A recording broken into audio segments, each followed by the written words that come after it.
Okay, I can sort of start now. A few more people are entering.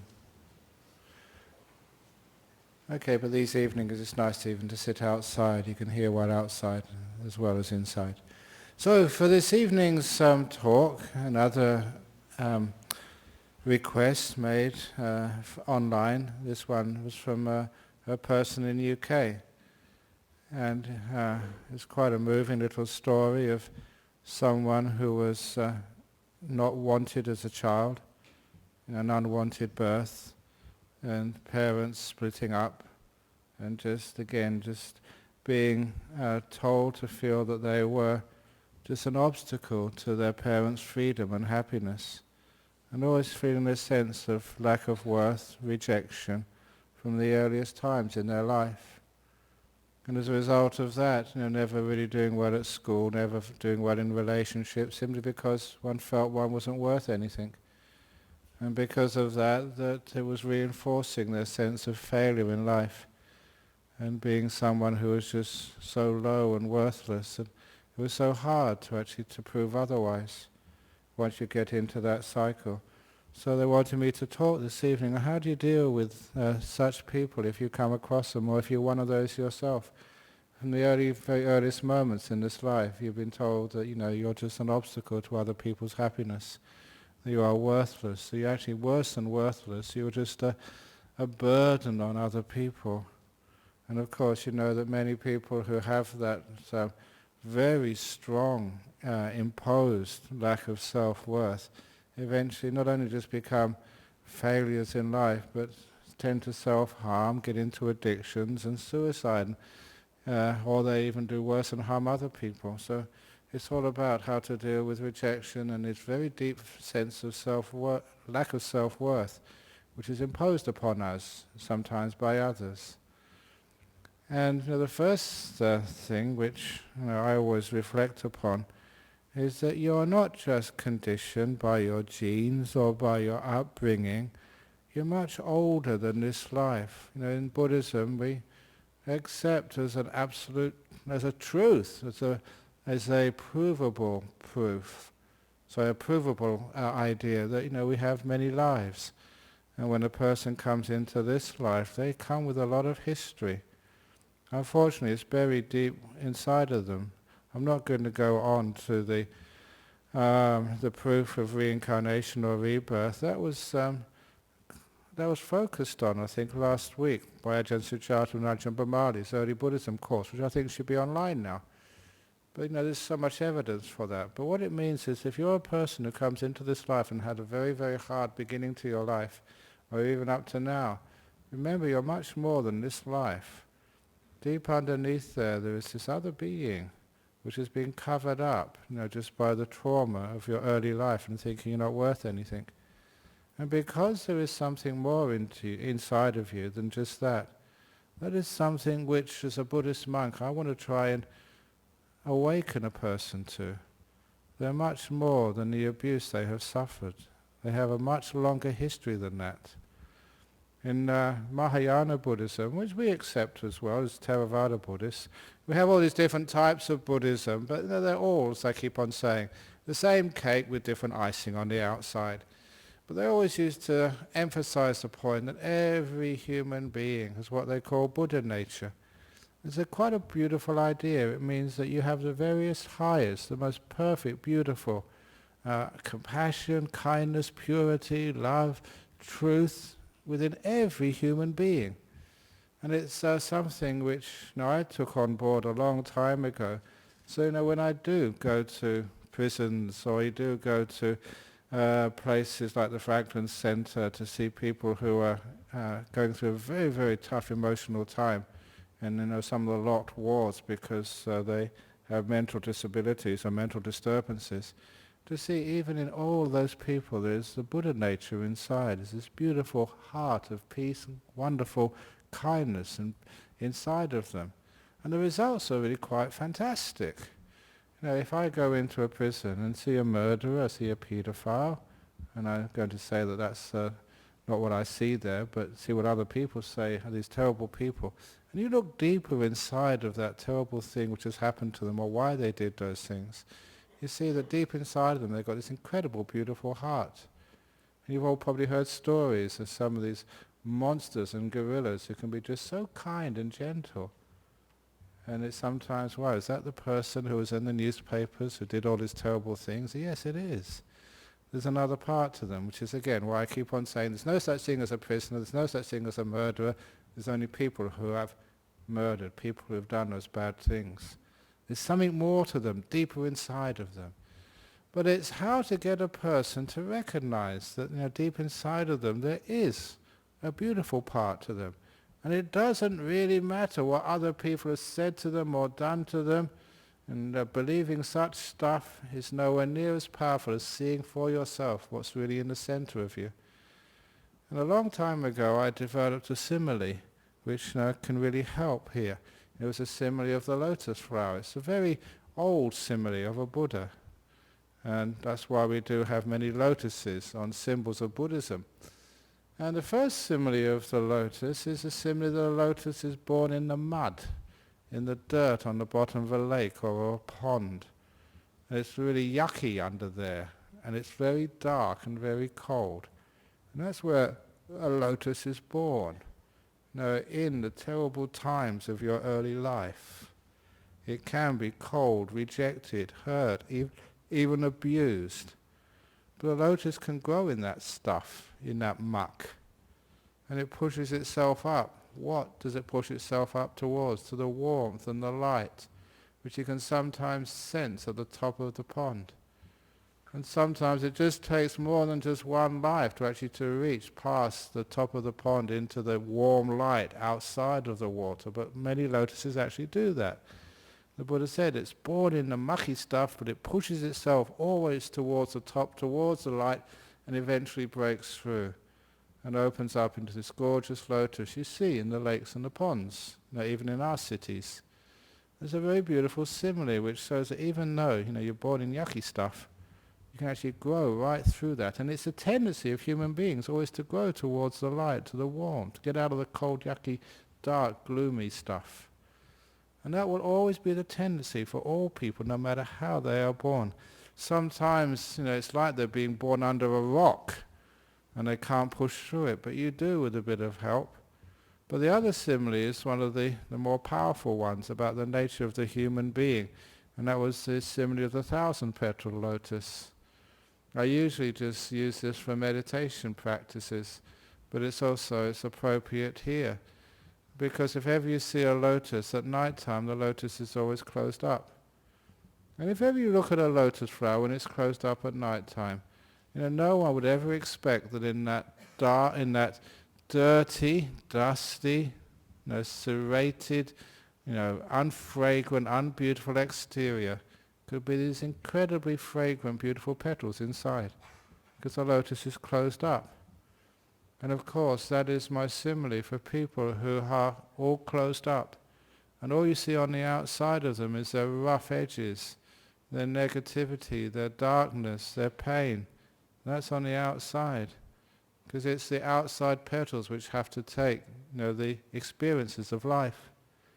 But deep inside every lotus, there is the most beautiful and fragrant of petals inside. You know that with a lotus, and that's the same with human beings. It doesn't matter just how much you've been hurt in the past. It doesn't matter how much you've been told you're not worth anything. And you look at your closed lotus and you agree with them, you aren't worth anything. But look, inside of every human being, I'm talking about every human being, there's this beautiful part inside. Our job is how to actually open that up, so we can see for ourselves, rather than just believing what others tell us, who we are and what we are. And that is the path of a little bit of mindfulness, a little bit of kindness. Because in the simile of the lotus, it's closed up at night time, in the early morning when the first rays of the sun hit the outermost petal of the lotus. It is the light and the warmth of the sun which opens up the outermost petal. And that allows the light and the warmth to hit the next layer of petals and the next layer of petals as they open up in turn. And the deeper that the petals open up, the more fragrant, the more beautiful, the more refined are those petals. The really gorgeous ones are right in the middle there. And so it is the job to actually open up a human being.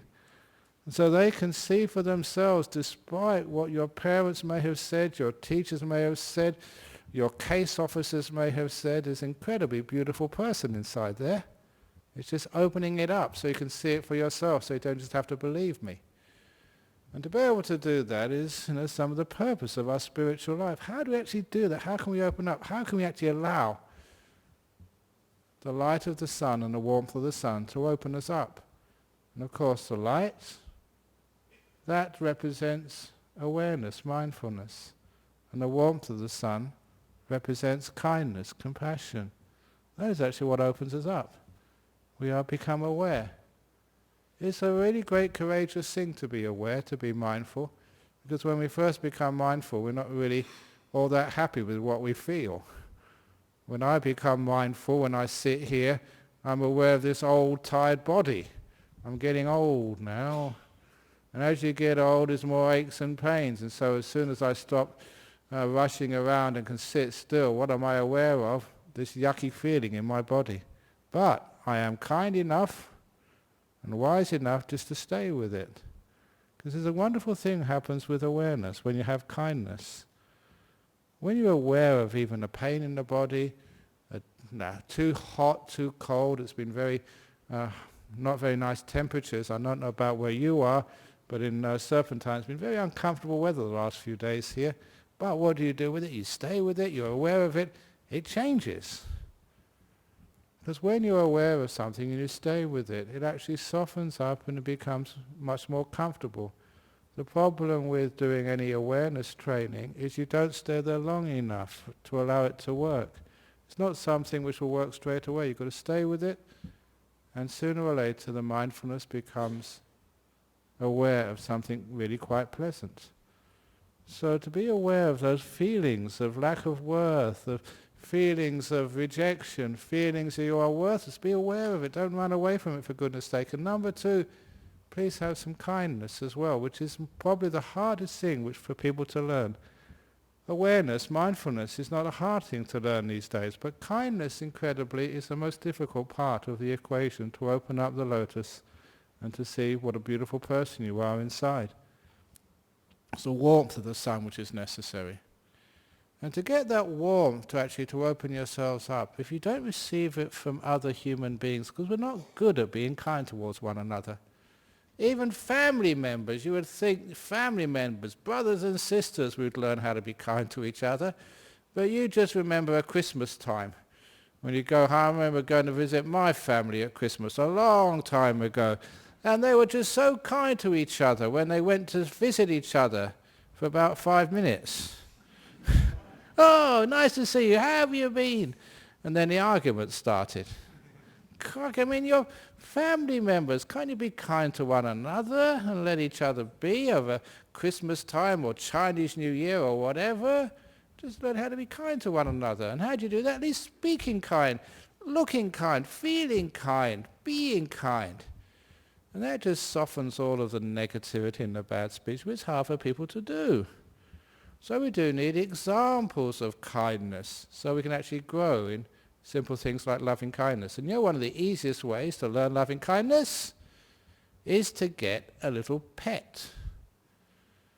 Because I read it in the newspaper in the local West Australian that some really smart person here in this state, there are some smart people in government, rare, but there are some, decided to take some of these juvenile offenders who got into all sorts of trouble with the law, instead of banging them up in a jail again or giving them counsellors, because sometimes the counsellors can't do anything either. Instead they gave them dogs. They assigned every one of these really bad juvenile offenders a little puppy to look after, to train. And the results were incredible. And they were saying, instead of like a counsellor, another human being, they've been there, they've done that. And they went to to their little puppy, a little dog, to train and to get to know. And every time they went to this session with their puppy, the puppy would jump all over them and lick them. No counsellor ever does that.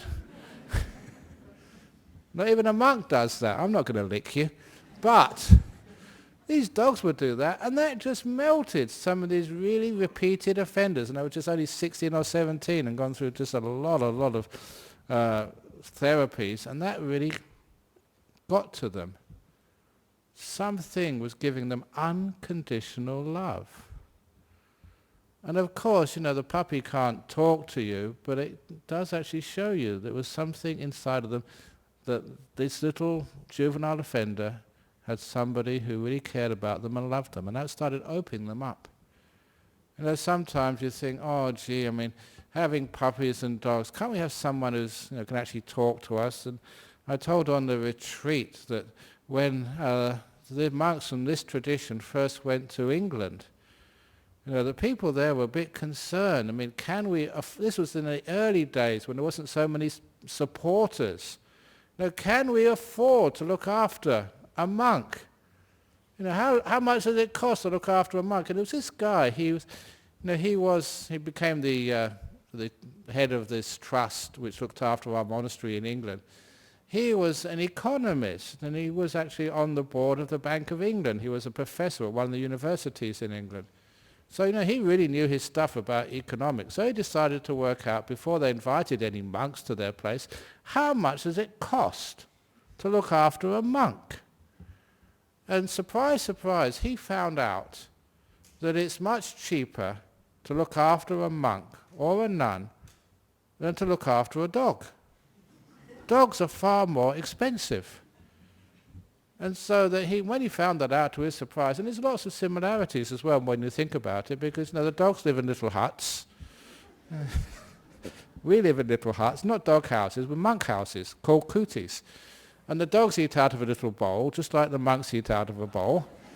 And we're always very friendly, and actually on Saturday morning people take us out for a walk, it's called arms round. And we always, if we had tails, we'd always be wagging them, because we're very happy. And we're really sort of cuddly, sometimes people want to pat you on the head. Nice, Ajahn Brahm. No. There's lots of similarities there. Nice, soft, cuddly, but please don't cuddle me. No monks and nuns.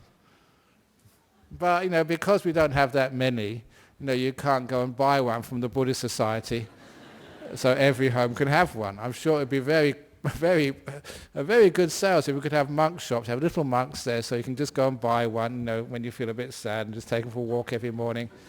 Give them one feed a day, and they're always there for you, to make you feel happy whenever you feel down. It'd be a great idea. However, there's not enough of us around for that, so you have to put up with dogs and cats. A bit more expensive, not maybe as wise, but they've got unconditional love for you. And what it actually does, it just starts to open up your heart. It's the warmth of the sun starts to open up. These kids, have had a very, very hard life and have started to offend. And why do people offend? Every psychologist knows they've got lack of self-worth. They don't think they're worth sort of being good people. And a little dog or a cat changes all of that. They feel for the first time love from somebody else, and that's all you need. When you see it from somebody else, you see it inside of yourself. That is why, just going to prison, seeing the Buddha nature inside somebody, I'm like the little dog sees something, unconditional love towards these monsters, which other people think are monsters. I see unconditional love. If you're a dog, you don't care what crime your owner has committed. You don't care, just their reputation in life. You just lick them like hell. And you jump all over them. Because you've got this beautiful, unconditional love. And that opens people up.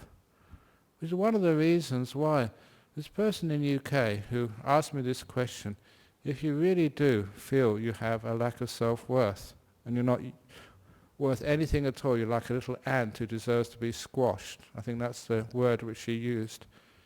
And everyone else is putting you down in this world. And if you can't get to decent people who are wise enough to give you that unconditional love, just get it from a pet, especially a little dog.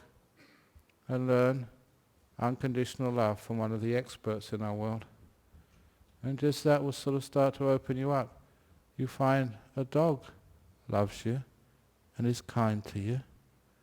And from that, you say, why is it that this dog actually likes me? There must be something that dog can see in you which is lovable. They can see that little Buddha nature inside. It softens you. And then you can start to look inside yourself. One of the other little practices which I ask people to do, if you think you're hopeless, no worth, no self-esteem at all, is actually to get the piece of paper out. I don't know how many times I've done this with a person, and this big piece of paper lying down the middle, your name on the top, and then just to get people going, okay, why don't you like yourself? What's wrong with you? And they put that down on the left-hand side of the line, and they do that. And they do that so quickly. And then once they finish that up, I ask them, okay, the right-hand side of the line, write something beautiful about yourself. Something which you've done which is kind. You know that sometimes I've sat next to them, I've had to help them. They can't think of anything which is good about themselves. And so I just ask them questions, did you pat a dog today? Did you give some water to the birds? Or there's a little, beautiful little wild rabbit at our Jhana Grove Retreat Centre turned up a few days ago. And one of the Anagarikas, had broken a little precept.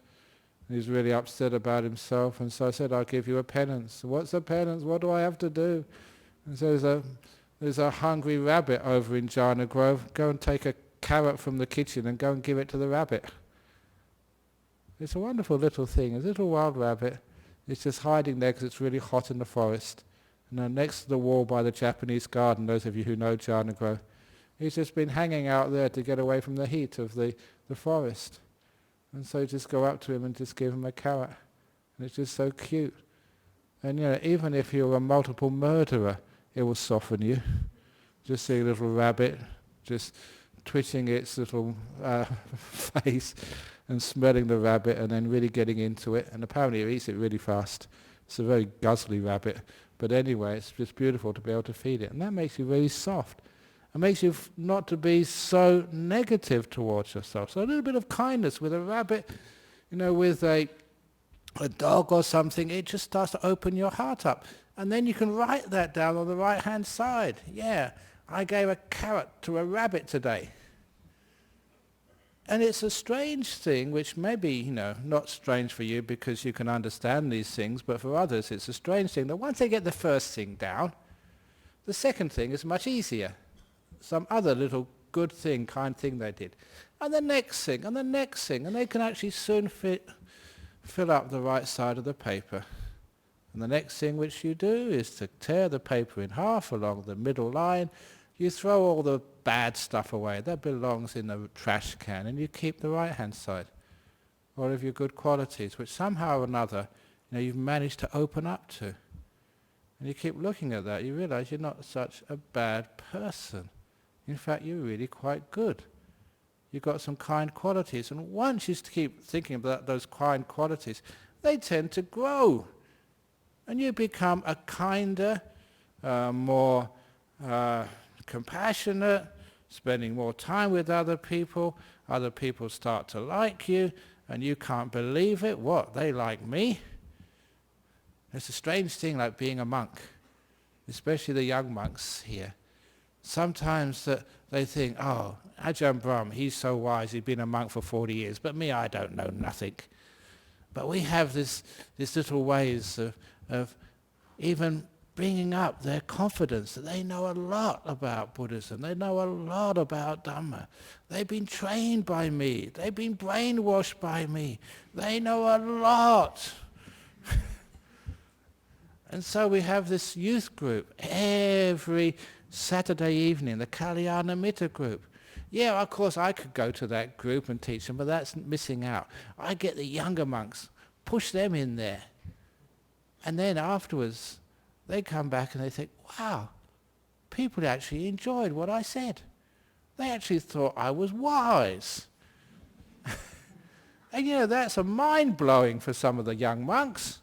What? I am wise? Because a lot of us, we always have this lack of self-esteem. Somehow or other, it's just ordinary people, not the people who have really been through hell and managed to survive somehow and come out with this really bad idea. Just most people just totally undersell themselves. And they don't think they are good enough. Look, I have these great little stories. Sometimes, why aren't you good enough? Who says you're not good enough? That's why I'm really against all these self-improvement courses. When I taught a retreat recently over at Jhana Grove, I said this is not anything to do with self-improvement. Who said you're not good enough? You don't need to be improved. You're good enough as you are. So if anybody sort of signs you up for some self-improvement course, just throw it back at them. Who are you to say I'm not good enough? I'm good enough as I am. And that's it. I don't need to be improved. And you don't. Can you believe that? Can you accept that? If you can, you're on the way to enlightenment. But a lot of us think, no, I've got to fix up things first of all. I'm terrible. And that is not the way to have peace of mind, compassion. That's not the way to open up the lotus.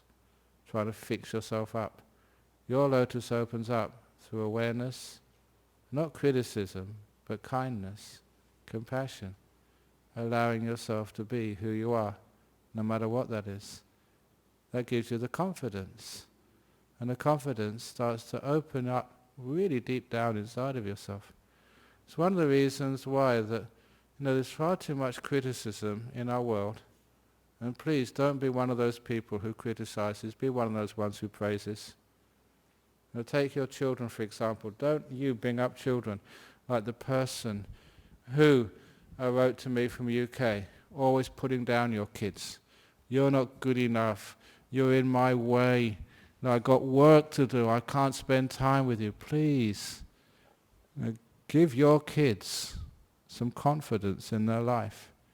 Give them time. Give them compassion. Always be pleased to see them. If you're a father or a mother, pretend you're the dog. As soon as you see your kid, wag your tail. Lick them.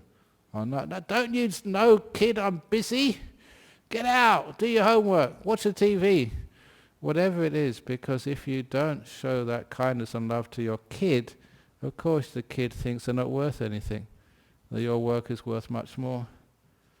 And if they don't do well at school, and you to keep telling them off for not doing well at school, what type of kid are you creating? You don't have to do well at school. And one of the cases in point, which I love bringing up, again usually only on retreats, there was one of my favorite monks in Thailand, a long time ago. I only heard about him when I was a young monk. I never actually met him, but the reason why I was impressed by him was his story, how he became a monk and how he became fully enlightened.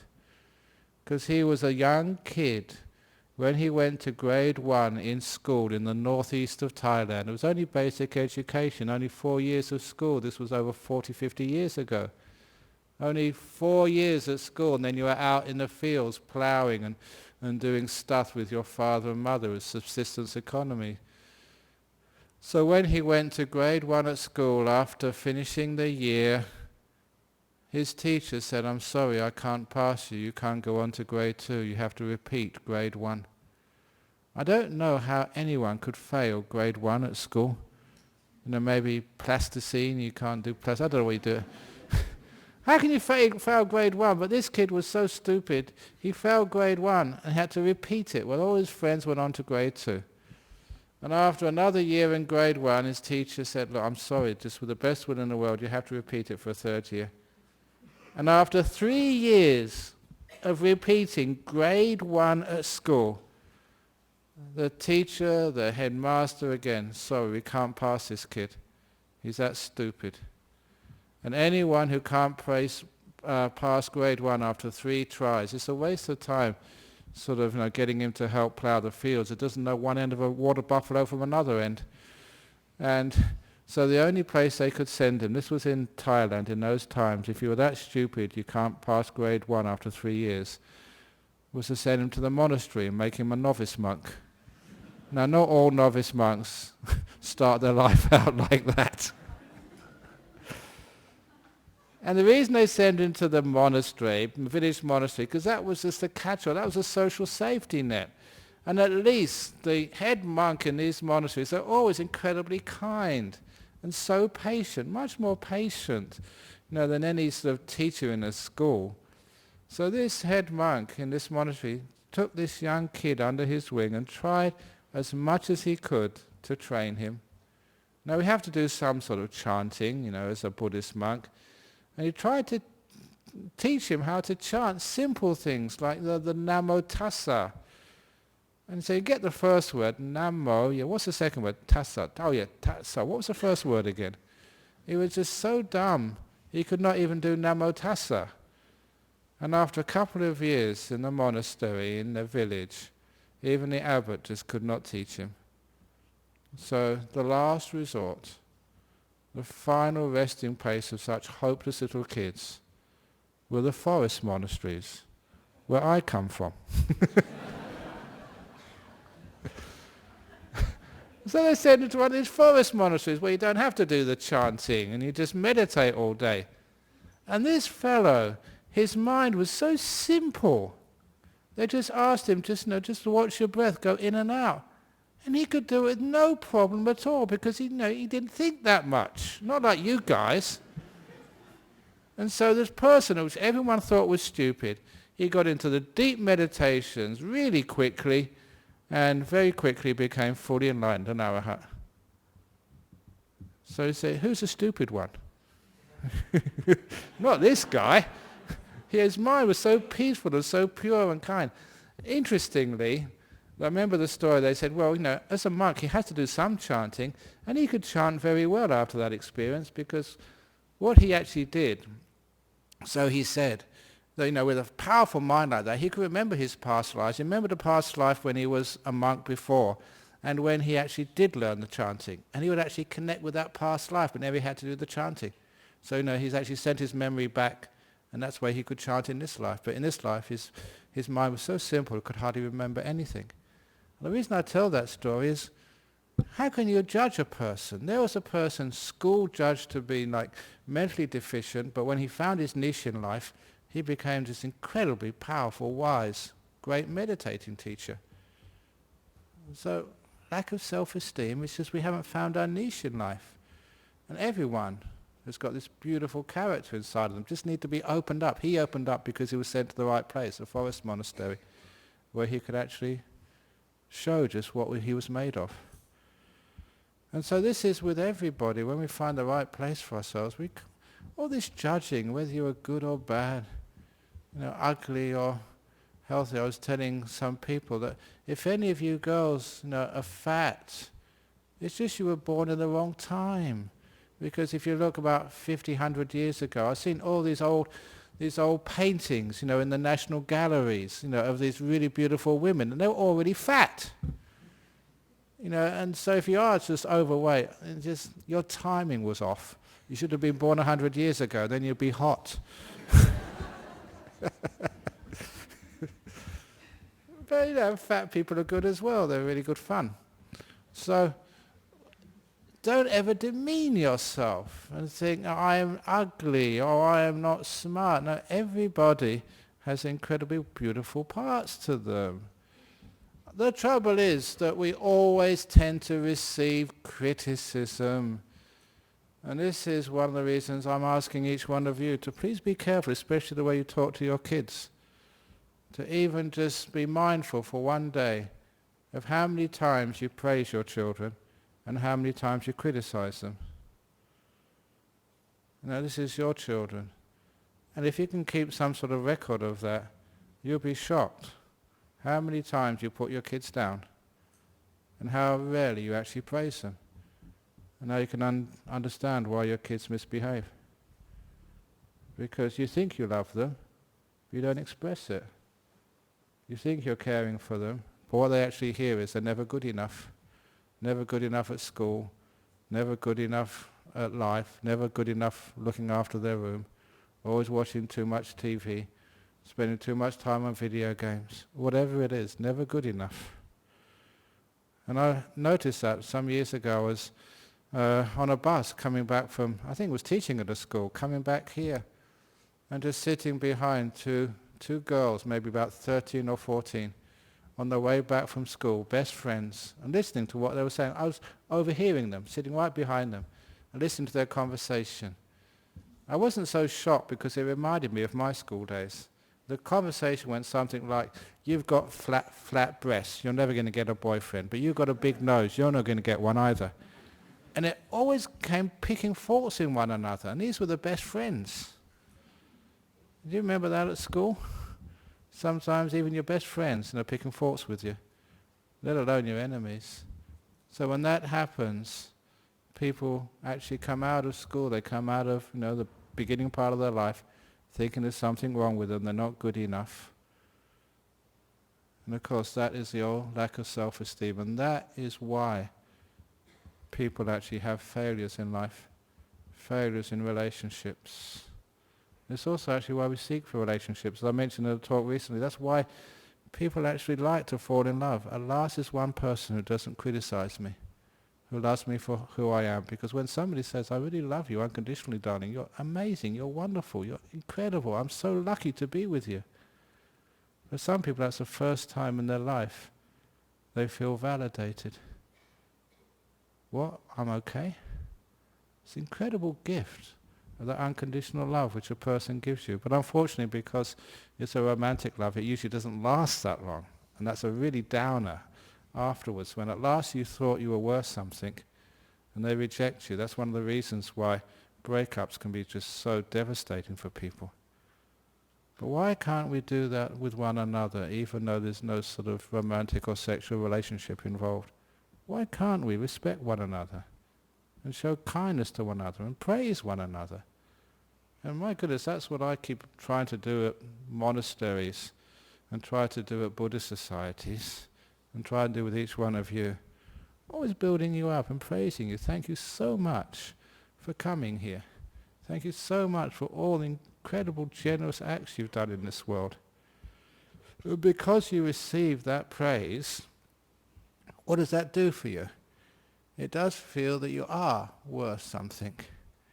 I got my other trick for those of you who come to give food at Bodhinyana Monastery. I always look at you and say, oh, thank you for coming, young woman. And they're in their 70s. And I do that. It's just simple psychology. What, you call me young woman? I'm coming again. Don't you like being called young when you're sort of 60 or something? They call young men when you're in the 40s and 50s. It's a simple thing of like praise and kindness. Yeah, well, maybe a bit lying, but not that much. What's very nice about it is you're saying kind things to people. You know how much people lap that up when you say kind things to them? You should try that more often. It's amazing just what you get out of life by just being kind to people. There was some time ago, one of our monks spent time in hospital. I think it was in Fremantle Hospital. And I asked him when he came out, it was only a small thing, I said, how did you enjoy, what was it like in there? He said, I had a wonderful time, people were so kind, and they were just so nice to me, all the nurses. I said, well, you should actually write to somebody to thank them. And he wrote to the Minister of Health, saying thank you for your hospital. And you know what happened? I think it was McGowan. Was it McGowan, Minister of Health? Anyway, Minister of Health some time ago. He got this personal letter back. Not dictated to a secretary, not printed out on the top, but handwritten to this monk. Oh, thank you so much. I got your letter. That made my day. Thank you for enjoying just this wonderful health service. Signed the minister or something. You complain about not having enough beds and send it to the minister. You don't even get a letter back from the undersecretary of the secretary of the secretary. You don't get anything back at all. But you do a letter of praise, and it's incredible what that opens up for you. And afterwards I said, why is that? It's because it's so rare. We're always criticizing, putting each other down. And what happens? We lack this self-esteem. Some of us get so low. That's all we ever get when we grow up. That's a terrible world to live in. So yeah, maybe a few people are very unlucky enough to have parents who give you that 24 hours a day throughout your whole upbringing. But you don't do that to your kids, to your friends. Please do much more praise in this world. So people don't have this lack of self-esteem. They have courage. They feel, they can go into life and do things. They can try out relationships. Yeah, they don't work this time. It doesn't mean you're a failure. When I went to one of these big conferences at Hayward Island over in the Great Barrier Reef some time ago, I was talking to one of these really big sort of industrialists in Australia. And he was just chatting, and he was just telling me, he said, we don't call it failure in my business anymore, we call it forward failing. So what a beautiful little way of talking about it. You don't fail in life. You do a business, it doesn't work out. You try a relationship, and it doesn't work out. It's not failure. Don't call it failure. That lacks a positive part of it. Call it forward failing. And that just gives it that little positivity that you are learning something from this, you're growing, you're getting better at it, so it means the next time you're more likely to succeed in business, in relationships, meditation, whatever. It means that, you get the confidence. You're going to have another go. And you keep on going. And that way you do succeed. And when you do succeed, it's incredible. What, me? I succeeded? What, actually somebody actually loves me? And they care for me? Me? I can give good talks. I'm good at work. My kids love me.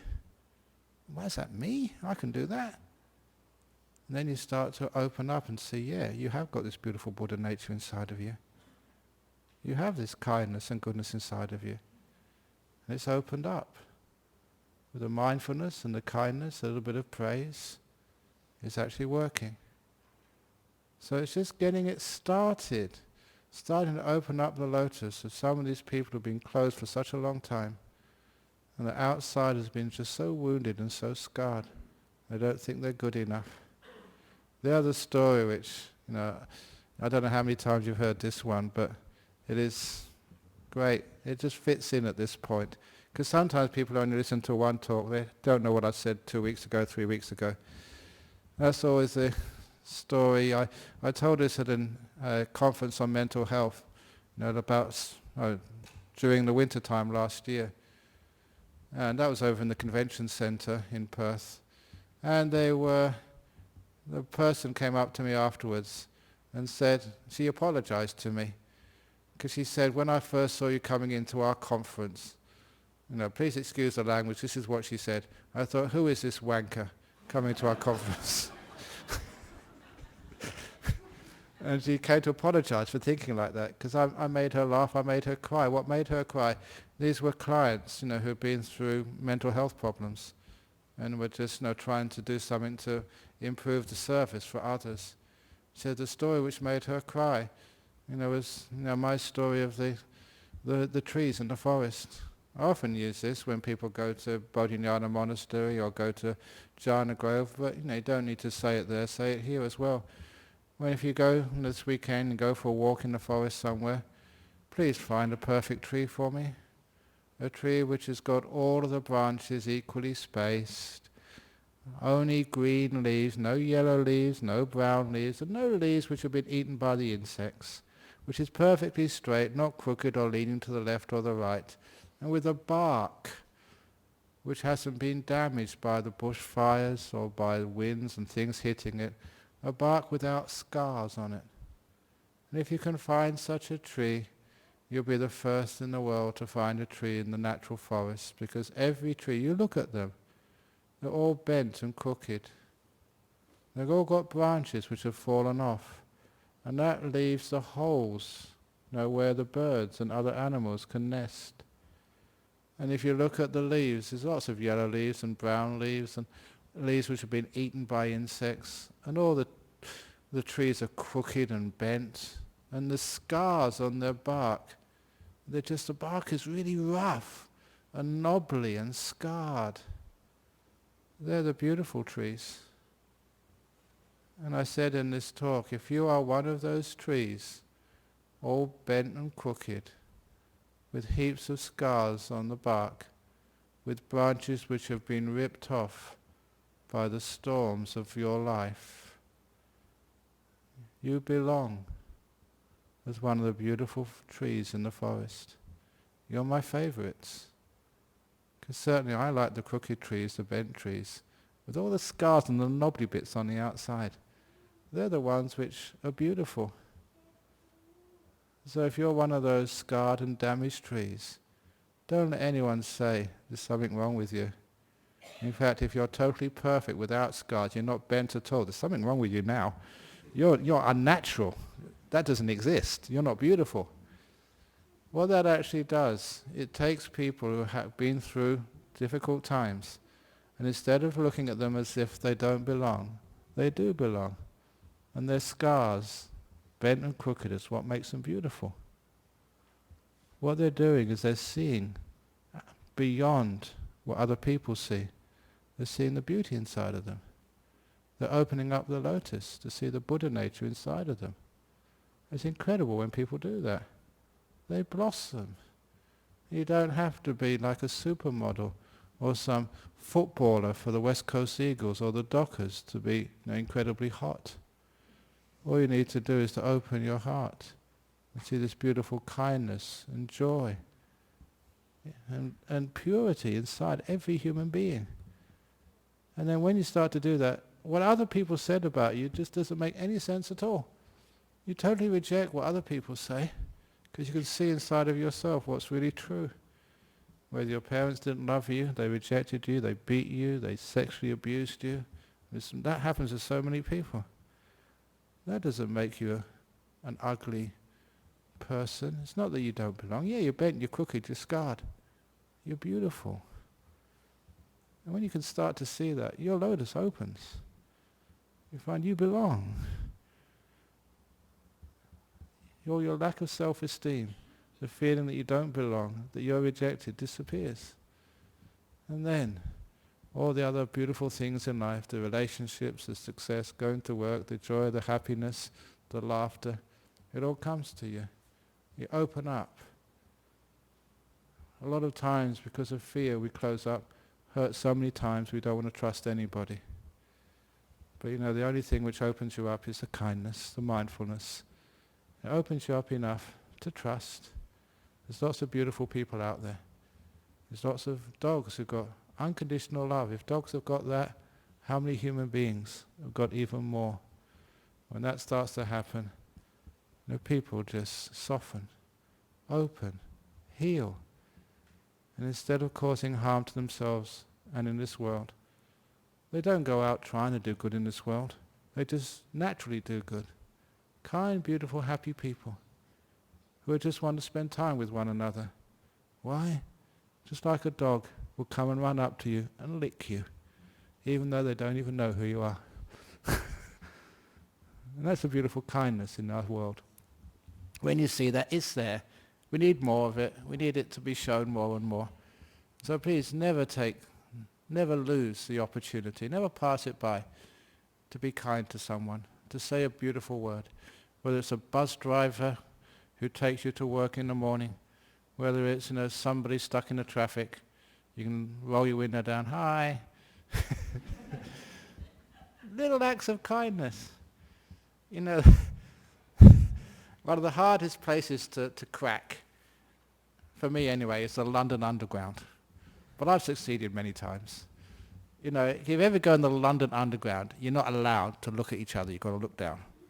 And you've got your paper, and someone's looking at you, what do they want?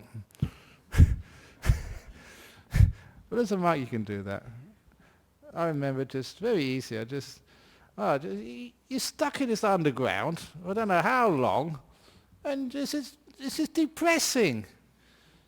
So I saw this girl, she was holding her baby, and I told a fib. I looked up and said, that's a beautiful baby. I don't like babies, but I said it was a beautiful baby. And that just opened this girl up. And she said, oh, really? He said, who are you? Where are you from? Oh, you're from Australia. You're a monk. We had this beautiful conversation to the very end. Just a tiny little bit of kindness like that. And that's a wonderful way to open up to somebody. Say she's got a beautiful kid. straight away, mothers love that. Straight away, you're their friend. So little things like that, just amazing what you can do. Just compliment somebody on something, a little bit of praise. It's just so rare that people actually open up, they accept it, and you can change the whole journey that way. And that's actually how we can create a better world. And so there's many poor people, like the person who asked me this question. And it needs not just me, it needs each one of you to be kind, to praise one another, to say hello. Even a simple thing, just a smile. Smile at somebody. It doesn't matter if they don't smile back. Wear them down with your smiling. And after a while, that just people give in. And then they feel they're loved, they're cared for. Somebody smiled at me today. Wow, made my whole day. And that's happened to me. I just smiled at somebody and just thought it was normal. They come back, your smile made me so happy. Made me change the whole course of my day, thank you. Simple things can do that. So you go out there and do that. So these people in this world who have had some incredible bad childhoods, haven't been loved by their parents, relationships never worked out, always been criticized at work and life and feel themselves a failure. You go out there and smile at them, say hello to them, be kind, a little bit of praise. It's so rare, it just melts them. You be the dog who licks them, metaphorically. And that, don't do it literally. And that will actually change people's lives and make a lot of people, and maybe you as well listening here, who think you're not worth anything. You realize, you've been burnt, you've been injured, but you are a beautiful tree. And most importantly, you belong. Thank you for listening.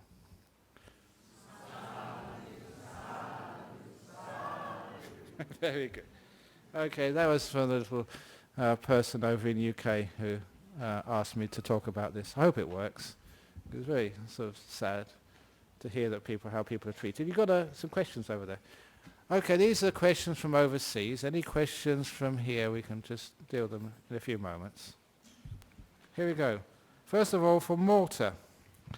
What do you suggest for someone who suffers severe low self-confidence as a result of bullying in childhood and at work? I can give you this one is from Malta. You keep tuning in from here, Christine from Malta, and your self-confidence will grow and grow and grow and grow because you're receiving a lot of praise and a lot of see if you can find yourself a nice little dog over in Malta. And the dog teaches you that you are wonderful, you're a great person. And from the dog meditation, you can go out to people meditation. And, people get bullied. One of the troubles with bullying, I gave a talk on bullying some years ago, is the hierarchies we have. Whenever there's hierarchies, people in high positions, the bosses at work, there's always going to be the bullying. It's like, in schoolyards, if you have kids in the same schoolyard of vastly different ages and different physical prowess, of course there's going to be bullying sometimes. So the hierarchies is one of the reasons why there's bullying. So if you can, bullying in childhood, that's gone now. But at work, please find a nice place of work. There's many good places of work. And people who bully you at work, that's not good for the company, not good for you. And just don't take what they say seriously, in one ear and out the other. And find some really nice friends. And you practice, this is even though that you're a victim. And I was saying today, there's only 2 letters different between being a victim and a victor. So turn it around to be a victor. But just you go around praising people at work. You go around being kind at work. And if you try and do that, you change the whole work scene. When you're kind to them, you get kindness back. Anyway, another one from Uruguay. Is there anything one can do when other people don't see that there is beauty in every person? Yeah, you be a beautiful person.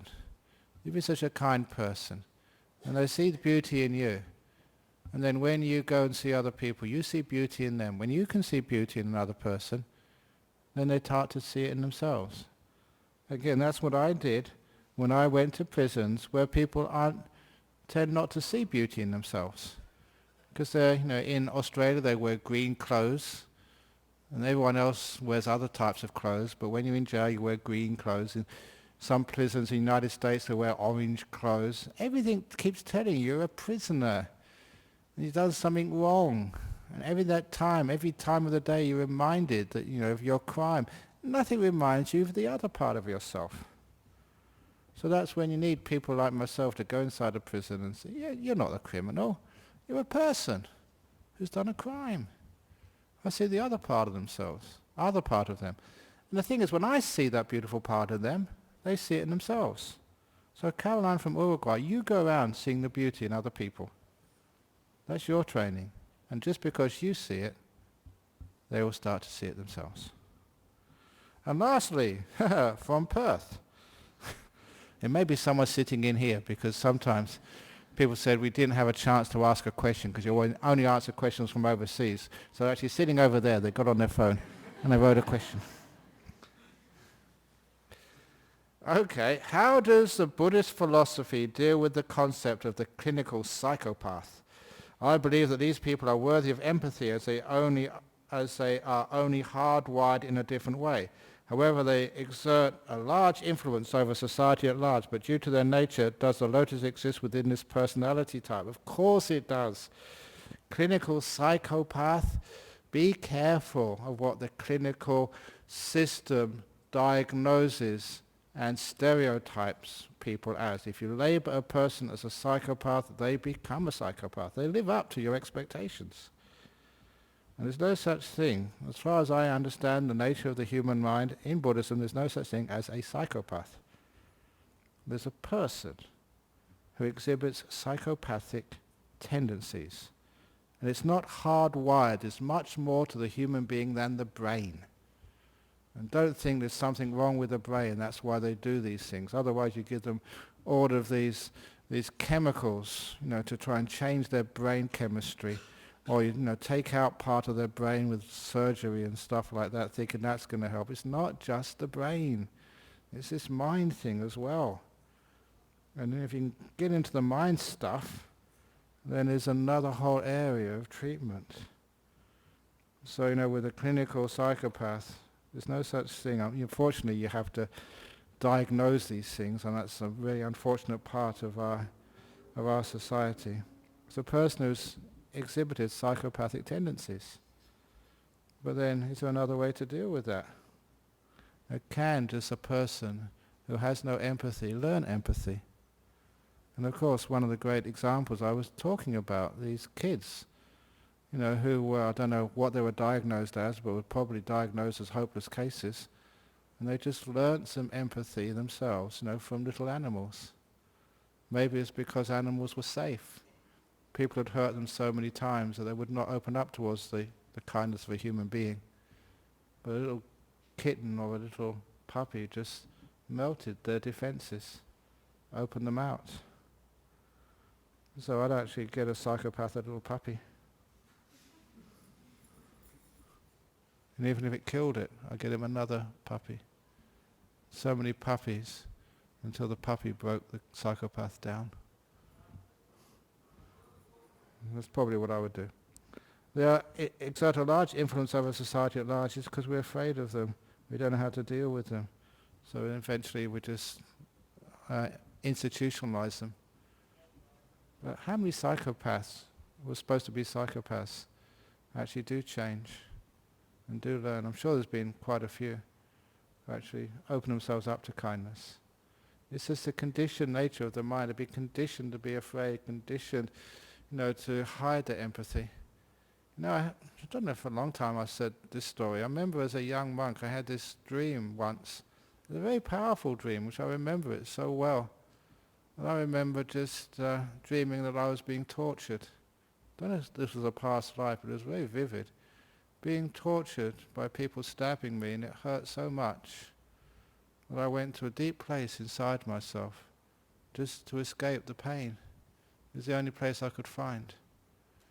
And it's a quite strange dream, because I dreamt I was catatonic for years, alive but not being able to respond, like in a coma. And what took me out was just these beautiful kind words, from a carer in some institution somewhere, who was so kind that I trusted the world again and allowed myself to be drawn out back into life. It's a weird dream, but what it actually showed me was the way that we hide because of the great pain of life. Sometimes it gets so painful, either physically or emotionally, we literally cannot take anymore. We go into some sort of hiding place. For me in that dream was just in a deep, deep catatonia where I would not respond to anything in the world. Or it could be just with the other protective mechanisms of unwilling to show any empathy and being violent, used to protect yourself. And the only way out was incredible kindness, which to me, and also in Buddhist ideas, is the power which nothing can resist. Incredible kindness, just drawing you out from a place, a hiding place built by fear, coming out into the world again, being alive again. It's only a dream, but it was very meaningful for me. And this is the psychopath. They are in their little bunker inside themselves. And that's the only way they know to protect themselves. They've been hurt really badly. So badly you can't stand it anymore, literally. And you go inside. And the kindness just draws you. It becomes irresistible. Draws you out back into the world again. It's kindness, compassion. That is what draws the psychopath out. Yeah, they're beautiful inside. The kindness needs to open that door. Okay. Any questions from the floor here? Yes, over there. Yeah. We'll just have one question because otherwise we go over time.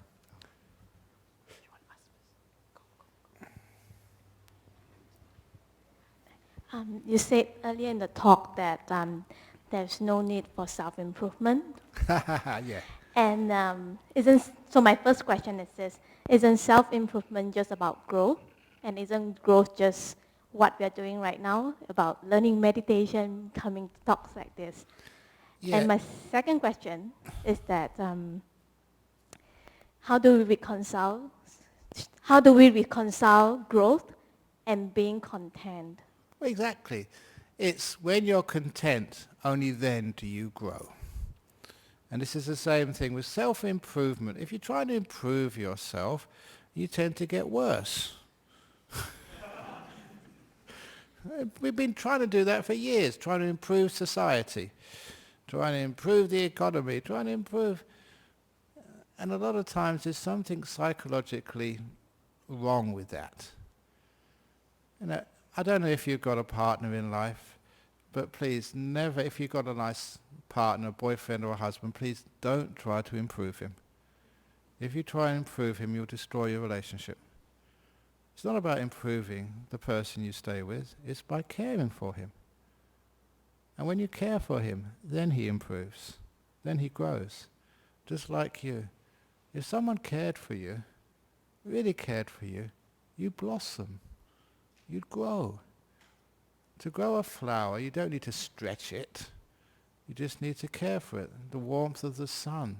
You've got enough water in the ground, enough nutrients there. It just needs the sun to actually turn those nutrients in the soil and the water into this beautiful flower or tree, whatever it is. That's how things grow. From kindness. Sometimes I was talking with someone earlier about regenerating parts of the forest. The best way to regenerate part of the forest is just to fence it and keep people out. Keep people from trying to improve it. And it grows naturally. It improves naturally. It's the nature of this world to do that. If we can only leave it alone. If someone could only leave you alone, instead of always trying to get you to change this and improve this and learn that, they could just leave you alone. You would grow naturally and beautifully to a great human being. And they try to improve you. That sucks.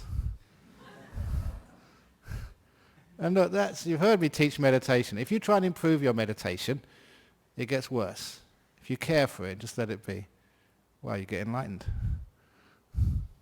This is a powerful psychology of Buddhism. and all this improvement. What are you trying to improve to? What is this goal you're trying to reach? You know, the perfect woman, the perfect man, and there's all of these attainments and whatever, the little pieces of paper you can put on the wall of your office, a degree here, a PhD there, another certificate in this, another certificate in that. All that ever does is destroy the trees in the world with all this paper and stuff. And that's not who you are either. It just means you're good at exams, you know the system. You know, you can actually get qualifications here. It doesn't make you a good psychiatrist or a good doctor or a good person. So caring, not curing. You know that old story, doctors. Doctor's job is to care, not to cure. Not to improve, but to care for the patient, and then the improvement happens. Be careful there. There's something very powerful and deep in that teaching. We always want to improve other people. We always want to improve ourselves. And we get in a big mess all the time. Care for yourself. Care for your partner. Care for life. Care for the planet. Then it cures. Okay, enough for this evening. Thank you very much, everybody. And now I'm going to pay respects to Buddha, Dhamma and Sangha, and then afterwards have a chat, whatever you need to do.